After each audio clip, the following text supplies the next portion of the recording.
Hi everyone, I'm JD from Willowbound Journals, and in this video I'm binding these two journals that I made featuring the Sage Skies kit from Amity Bloom, one of my all-time favorite kits.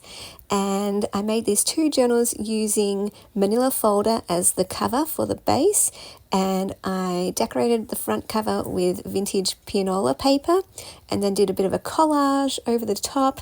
One of the journals has pianola paper on the inside cover as well. The other journal, this one, has vintage ledger paper on the inside, and just going through all the pages, making sure they're placed where I want them to be. Loved including a variety of my favorite pages, including lots of vintage ledgers and vintage French papers as well. And then I do have a whole stack of ephemera that I add to these journals after I bind them. They already went up in my Etsy. The bird one on the left already sold actually to one of my beautiful patrons who get a sneak peek and first access. But this one here, I've titled Angel because of the beautiful angel wings. This one is available in my Etsy shop. So the link is down below if you're interested. I've also done a little bit of a restock, so feel free to check that out. Just a reminder though that my shop will be closing on Friday the 5th of December, so that's in about 1 week. So I'm going on holidays a little bit early this year to visit my family, and yeah, so that would be actually Thursday night, Thursday the 4th for those in the US when it will close. So just want to give you the heads up about that. And I was actually going to do something I've been planning to do for a very long time as I show this video in the background, where I'm going to answer some questions that I received earlier on like last year. So going to answer these questions now because I would love to collect some new questions to do an end of year or beginning of the year Q&A, because I haven't actually done one of those for a long time, and I'd love to sort of do one once a year. So if you do have any questions, feel free to put them down in the comments and I'll collate all of those for an end of year. That's my aim, an end of year Q&A. But yeah, I'm just going to answer these ones that came through previously. And the first question is, what inspired you to start creating the pretty journals that you make? So the story is, back in August, I believe it was August 2017, I was getting ready for bed. I was actually in bed. It was about 11:30 at night, and I was watching YouTube and went down the rabbit hole, and it led me to finding junk journals through Johanna Clough and Amity Bloom, and it just changed my world because I never knew these existed, and it felt like it was the thing I'd always been looking for because I've always been creative. I've always loved memory keeping, and I collected ephemera, but I didn't know it was called ephemera, and I've always been a lifelong journaler, so it just seemed like the most amazing thing to discover. And right then and there I got out of bed and I started working on my first go at junk journaling, and then haven't looked back ever since then. Next question is, how long does it take to create a journal, and did you teach yourself video editing? So how long it takes, it really depends on the journal. The most basic journal can take, honestly, like half an hour. If it's a small, very basic journal, not much variety in the pages, single signature. Usually it might take me an hour to get everything ready, to prepare the cover, to prepare the pages and all that kind of thing. And if it's more of like a standard size, normal journal, single signature, but still very basic entry-level journal. My bigger journals where they have multiple signatures, that has embellishments and sewing and all the things, they can take me months to complete sometimes. They can be big projects. So anywhere from, I would say, like an hour to months. And did I teach myself video editing? I just use iMovie. Lydia from February and June shared with me that she used iMovie, and ever since then I haven't looked back.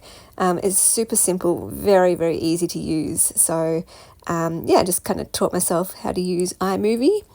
The next question is, what advice would you give to someone who wants to change careers but doesn't know exactly what to do.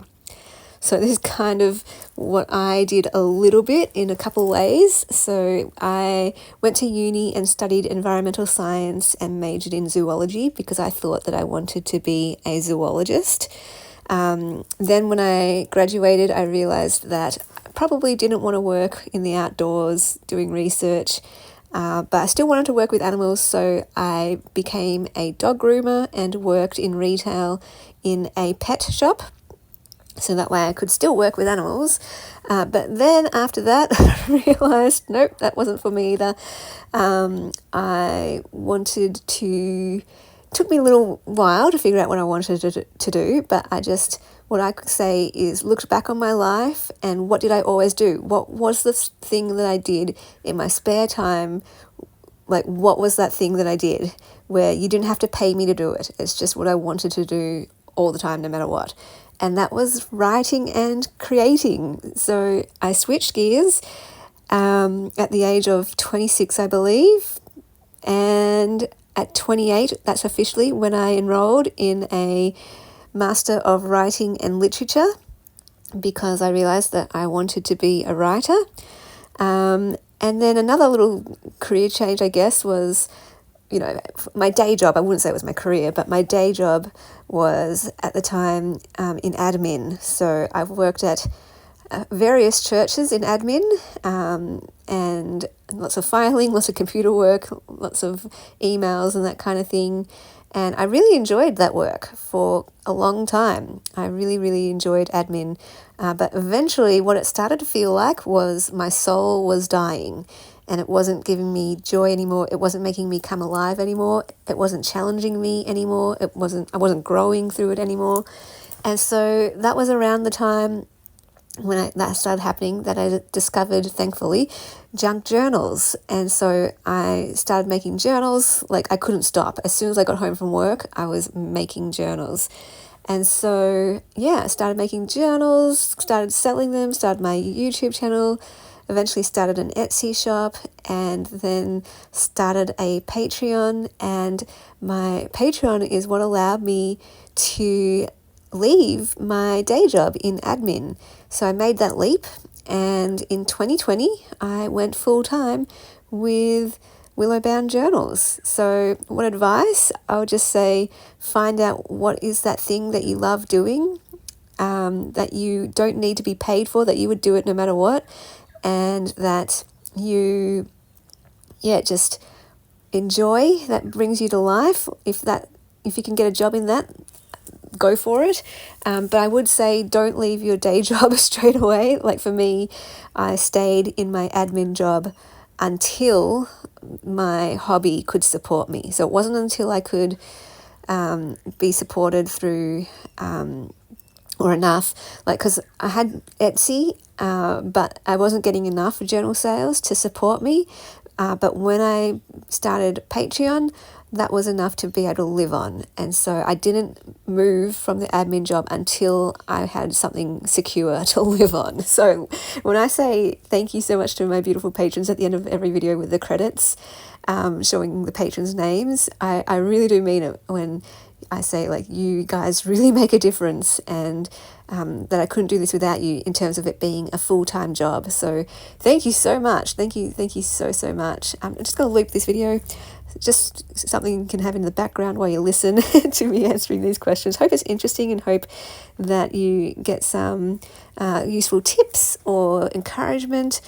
The next question is... Okay, so I'll just read it all out. You shared before that you studied zoology for a while in the past. I know you love Keanu, but I imagine you enjoy other animals too. What animals have you had as pets or worked with while in school? What are your favourite animals and why? So, yes, I did mention my love of animals, so this kind of fits in nicely. What animals have I had as pets? I had, like, as a child, we had a family dog called Mackie, who was a bull terrier cross border collie. We had a cat called Nosy who left us and moved down to the house down the road. My sister had a dog called Chelsea, a Maltese cross miniature poodle. Loved Chelsea. When I was a little bit older, primary school age, I got rabbits and budgies, so that was kind of fun. When I was a kid as well, we also used to have a pair of budgies called Slick and Slime. Slick was blue, Slime was green. And we also had a tropical fish tank, and we all had our favourite fish. My favourites were the neon tetras. Just trying to think of any other pets that we had. No. Well, then there was mine. So they were all kind of family pets. My big one was my dog in year 9. Her name was Diva, and she was a Maltese cross-border collie. And yeah, she was like a best friend to me, gave me so much joy. And then the next pet that I got was in 2019 when I got Keanu. When he was just a little kitten, about 4 weeks old. He was found in a shed, abandoned in a litter of 4 other kittens. They were all grey tabbies, and they were all his sisters, so he was the only black male, and I'm so glad that he came into my life. You can see a video of him when he was a kitten on my channel, where I introduce him, and it's been so great seeing him grow up on my channel. My favourite animal is a dingo, because when I was younger, I would say my favourite animal is dogs. I'm definitely a dog person. I know I'm a cat person as well, but if I did have to choose, I can't go past dogs. Dogs are just the best thing ever. Love cats too, absolutely love cats. But when I was a kid, dogs were my favourite then as well, but I thought that was cheating because I didn't want to include domestic animals. I wanted to include like wild animals in that category. So my favourite animal, I was like, oh, well, what's the closest thing to a dog? A dingo. So to this day, my favourite animal is the dingo, and it is the desktop picture on my iPad. Next question, do you keep a journal or calendar where you track which videos you want to produce and post? Sort of, kind of, sometimes. Usually not. It's only if I'm feeling overwhelmed with all the ideas in my head that I will write them down. And it's when I have to put out a schedule. For example, I'm going to Melbourne in 2 weeks, so I'm writing a little list or a long list of videos I want to film before I go, and sort of planning a bit of a schedule of what videos to release.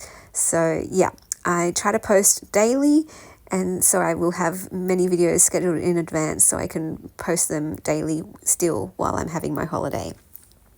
So another question is, I'll just read it out again. Your intentions this year say, give myself more love. And this was a question that I got last year. So definitely answering these questions late. And her question is, what does that look like for you to give yourself more love? Goodness, this is why it's so good to journal and reflect on your journaling, because I don't actually remember that I said this. Give myself more love, because I'm just in a different place right now. So just trying to put myself back then. I mustn't have been as good at it back then, but I feel like I've progressed and grown in that area, which is good. Give myself more love. I think what it looks like for me now, maybe I'll answer it that way, is to do the things that give me rest and joy, do the things that I love to do and that make me come alive, to prioritize those things and value those things, because I think in the past why I wasn't so good at this was because I felt guilty for doing these things, because I felt selfish for doing these things, or maybe greedy for doing these things, and I would have felt judged on the outside by people. But you know, I think it's the older you get, the less you worry about what people think, and you just do the things that make you come alive. And when you do that, you realize, oh, actually, this is so good. I enjoy life more now. I'm a more loving person now because I'm more joyful, I'm more grateful, I'm more peaceful, I'm more alive. So yeah, it's so good to give yourself love, because then you become a more loving person in the world. Next question is, what crafty channels do I follow? Ooh, Love this. Johanna Clough, Amity Bloom, Tiffany, Julia. Those are my 3 absolute favourites. And Teal and Tattered is another favourite. So it's so good to see Martina back. Really, really glad about that. So yeah, those are my top 4 favourite channels. That I'll just go with that off the top of my head. Because I don't actually watch many crafty YouTube videos at the moment anymore. I tend to watch other types of videos now. I love film analysis, I love psychology, I love simple living videos and room organization videos and decor. Those are the kind of videos that I watch at the moment rather than crafty channels. Next question, do you make journals with friends and family or do you craft alone? Yeah, no one in my actual life really that I know of likes to junk journal. So it's what I do mostly together with people online through my workshops. If anyone's interested in my workshops, we do creative exercises together for well-being, and I am looking at adding some workshops where we make a journal together and where we fill them up together. So far I haven't done that yet, but that is a plan to add that on to next year. I was hoping this year, but time got away from me, so next year. And in my courses, in my journaling courses, we journal together. We fill up journals together. And again, we have Zoom workshops, so we interact with each other face to face, which is so good. And that's just taken my courses to another level. Like, I've been running courses for a while now. But as soon as I added the Zoom workshops, that has just been my favourite thing about them. The next question is, what type of sewing machine do I use? It is a Brother JA1400. Sorry, 1400. And I do have a video sharing my sewing machine. If you want to check that, you can just use, anytime you want to find out if I've got a video on my channel, you just use the search function. Does your family tease you about your craft supplies? Not really. Most people in my life are indifferent. They're like, oh, that's nice, that kind of thing. Very indifferent. Maybe I get a little bit of more just lack of understanding about the supplies that I like to look for. You know, I might show someone and they're like, okay then, that kind of response. And I'm like, oh, look at this really cool vintage find that I got. And they'll just be like, yep, because they don't get it. So yeah, that's why I love finding you guys online who you get it. You get it. The next question is, how do you set up your camera for filming? And do you get obsessed with journaling?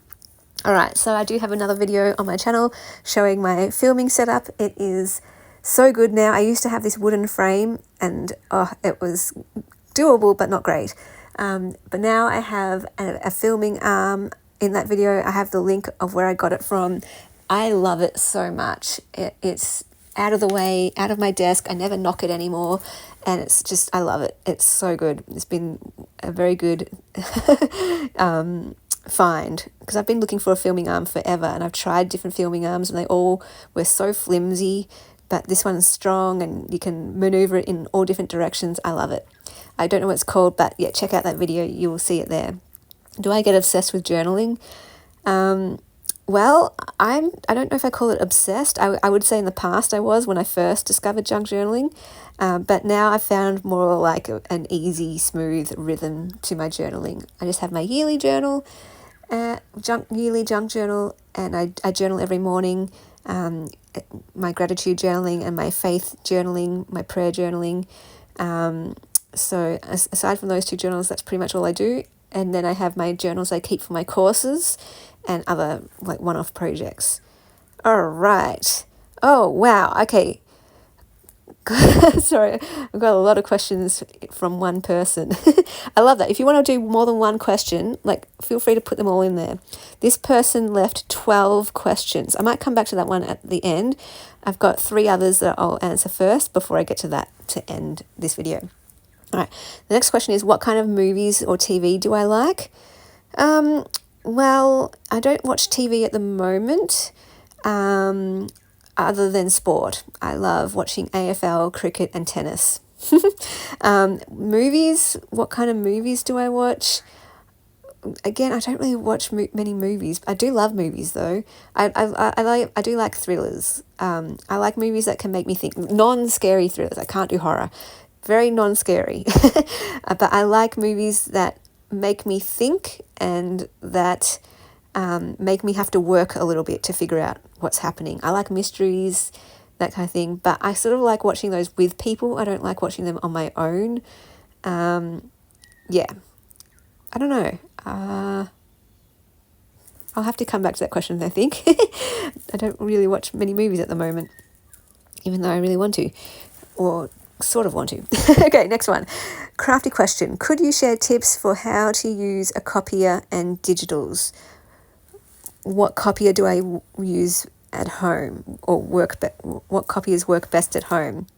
Or do you take things you want to be printed at high quality to an app printer to take advantage of their fancy machines? Okay, I'm really not techie, so I use an Epson EcoTank at home just because I thought it was the cheapest option in terms of replacing ink, and just I wanted something quick and easy to print photos for my journals at home. Not the best, I'm not the happiest with it necessarily, but it does the job. In an ideal world, I'd get something way more expensive and fancier, but that's very far in the future, if ever. So I do take my printing to my old job where, like I said, I worked in admin, so they had a huge office printer, laser printer, love it. You would use that all the time if I could. How do I take digital and use it once I have it at home on my computer, like resizing it, for instance? Okay. Again, not the most techie here, but I'll just share what I do. So with my own printables, I get to design them the size that I want them. So that's easy for those ones. In terms of other people's printables, sometimes I don't give you the option necessarily to resize. If it's a PDF, for example, I just print it as it is. You can play around with settings, I think, where you can enlarge and all that kind of stuff. Again, I'm not techie, so I personally haven't figured out how to do that. But if they have their images available in more like JPEGs or PNGs, then you have full control of them. So some kits come as JPEGs where you have access to each individual image.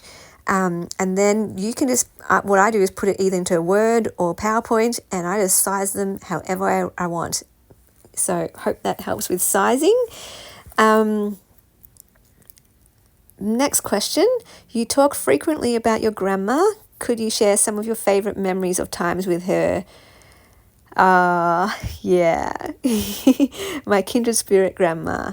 So she's the one who I felt like she was one of the only people who understood me when I was a kid, because she was also girly and loved pretty things and loved creative things when no one else really around me was into that kind of stuff. So she nurtured my inner princess. And we would do crafty projects together, like she made my brush with a fairy on it and glitter. And I was there when we went to buy the brush, and I was there when she made it. And she would sew on lace and sparkles and diamantes onto my dresses and jumpers. She would sew me clothes.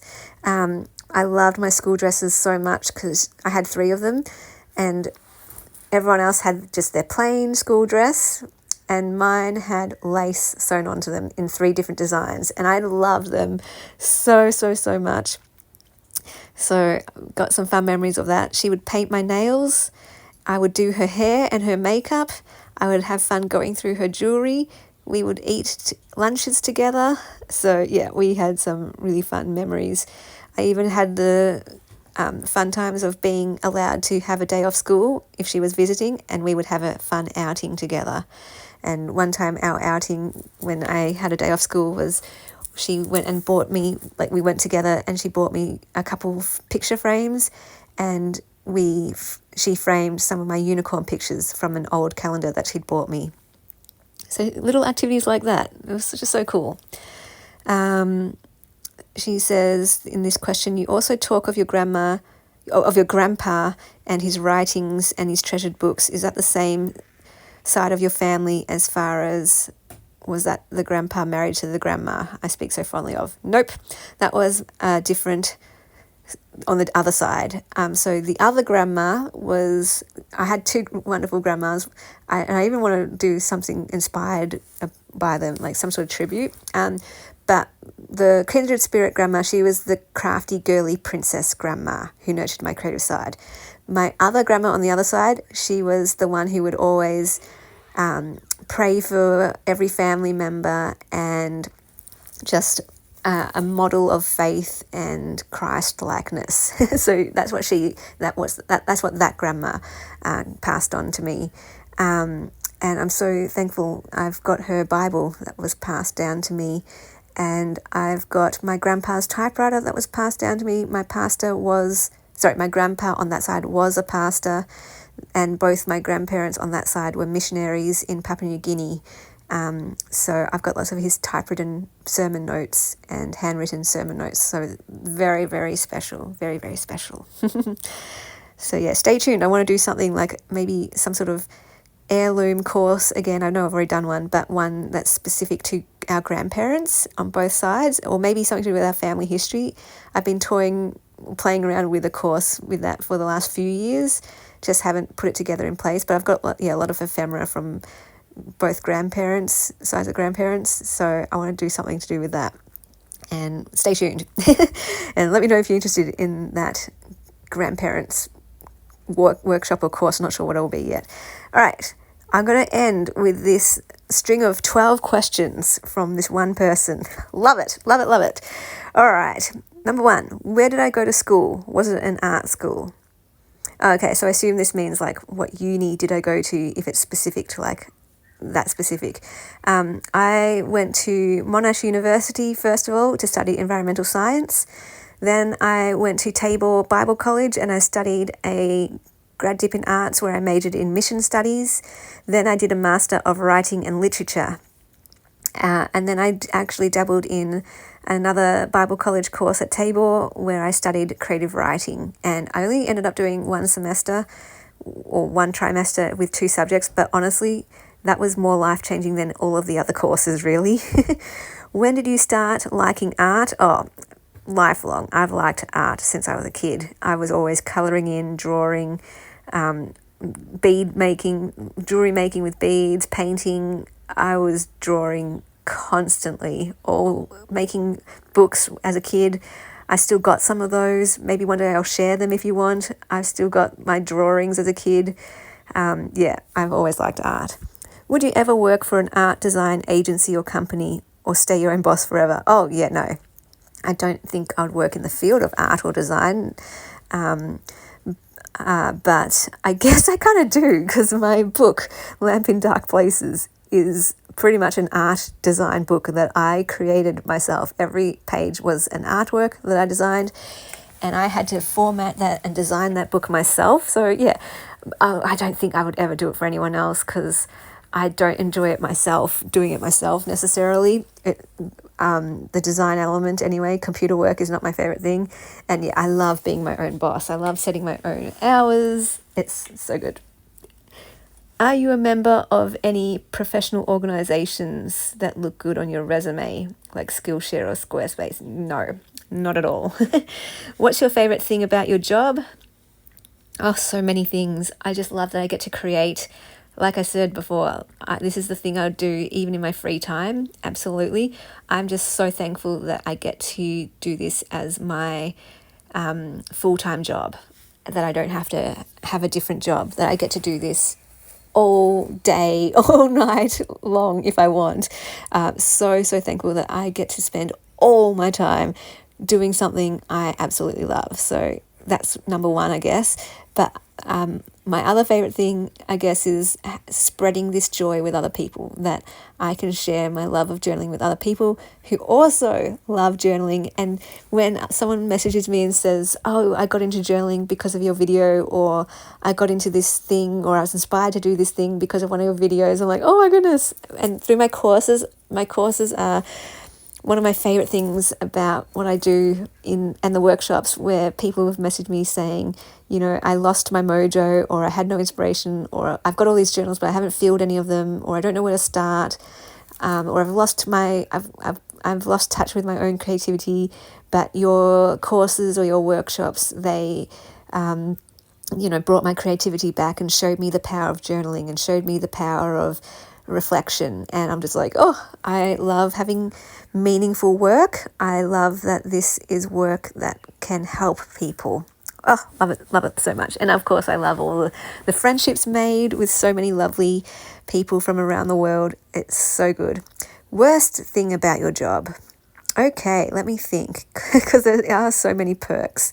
The worst thing, I guess, as a small business owner, it's just the unpredictability of an income, I suppose. So, yeah, there's pros and cons. I've heard some people say, like, or try to glamorize being a small business owner and this kind of job. And yes, absolutely, so many perks. But honestly, there are definitely perks to having a normal, regular 9-to-5 job. It's reliable. There's no stress of your income. It's, very, very reliable that way. And I still to this day, I earned more with my day job. With a regular day job, I was earning more than this job. So for all those people who think this is the cushy life, maybe for some people it is, absolutely. For some people, it definitely can be. But for me, it's a bit more like living paycheck to paycheck and scripping and scraping, that kind of thing.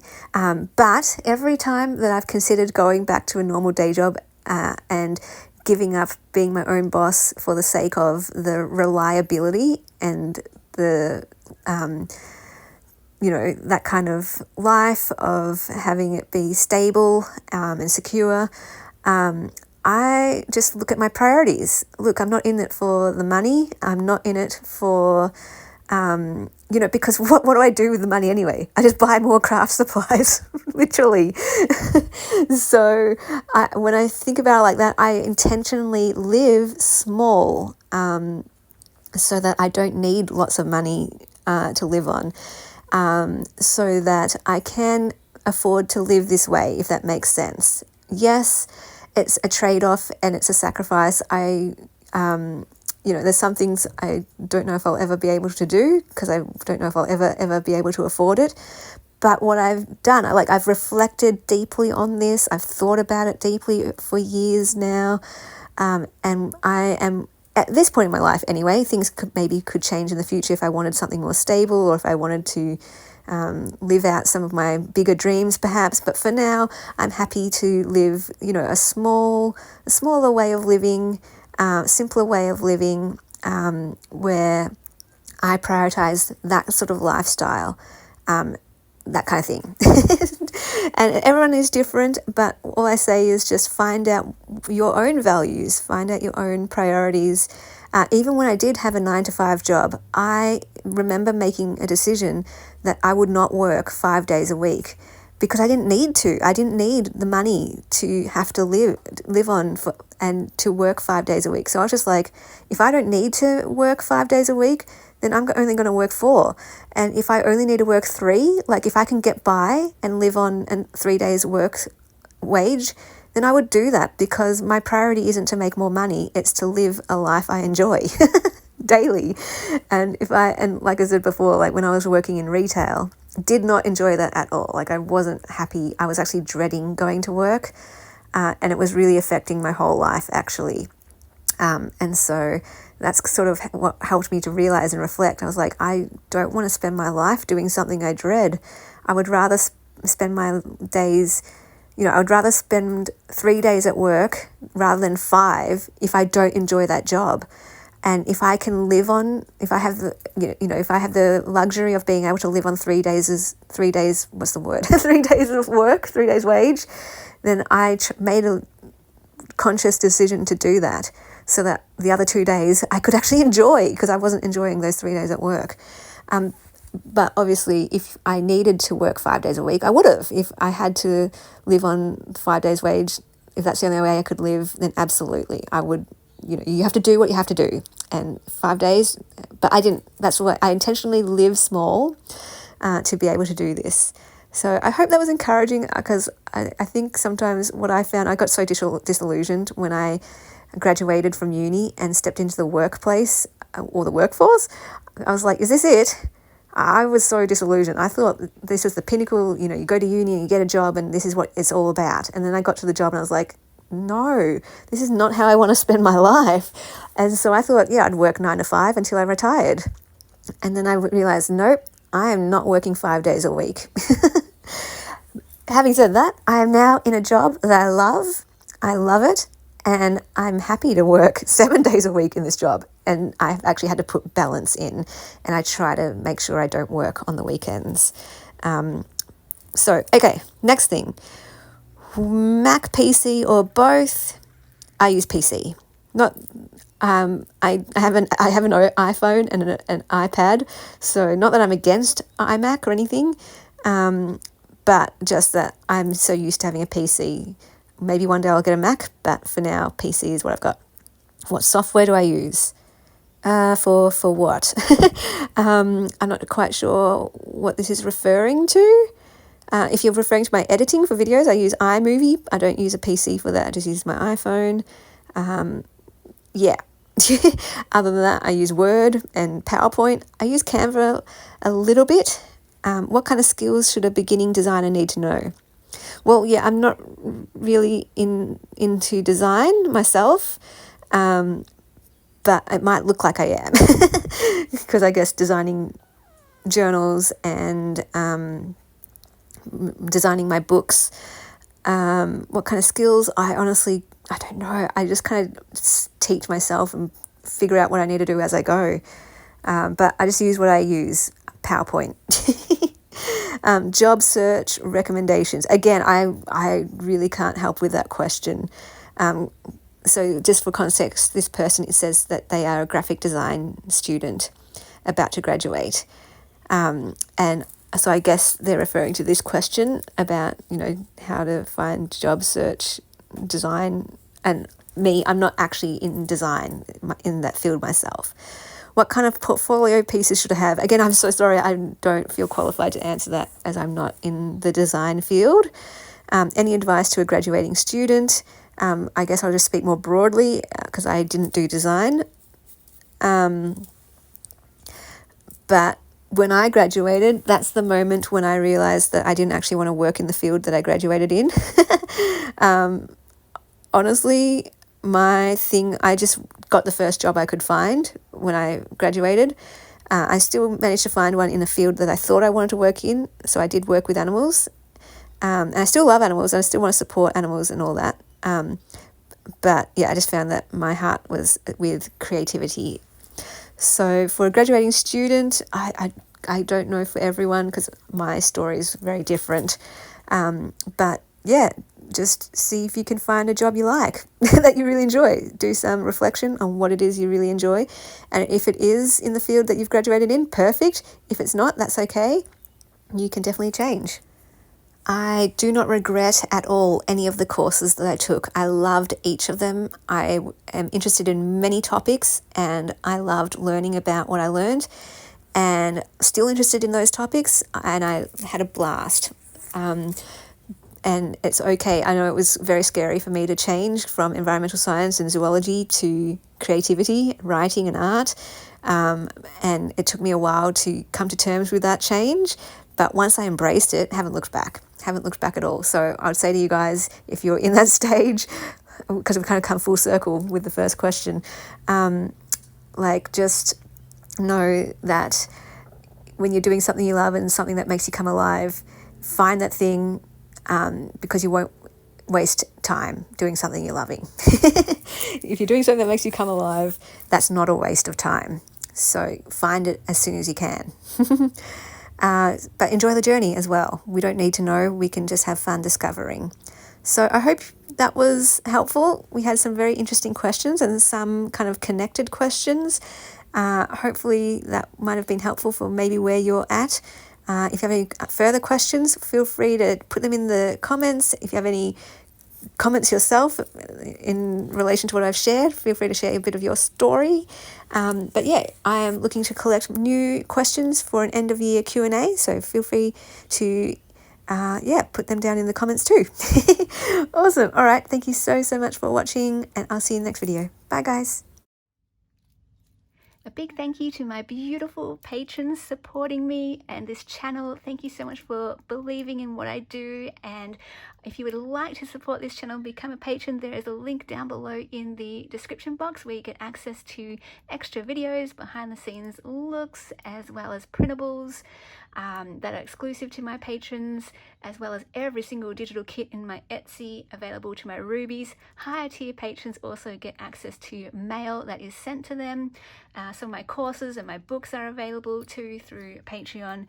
And if you would like to support my channel by becoming a member, you can do that by clicking the join button as well and selecting the tier that suits you. So thank you so much to all of you from the bottom of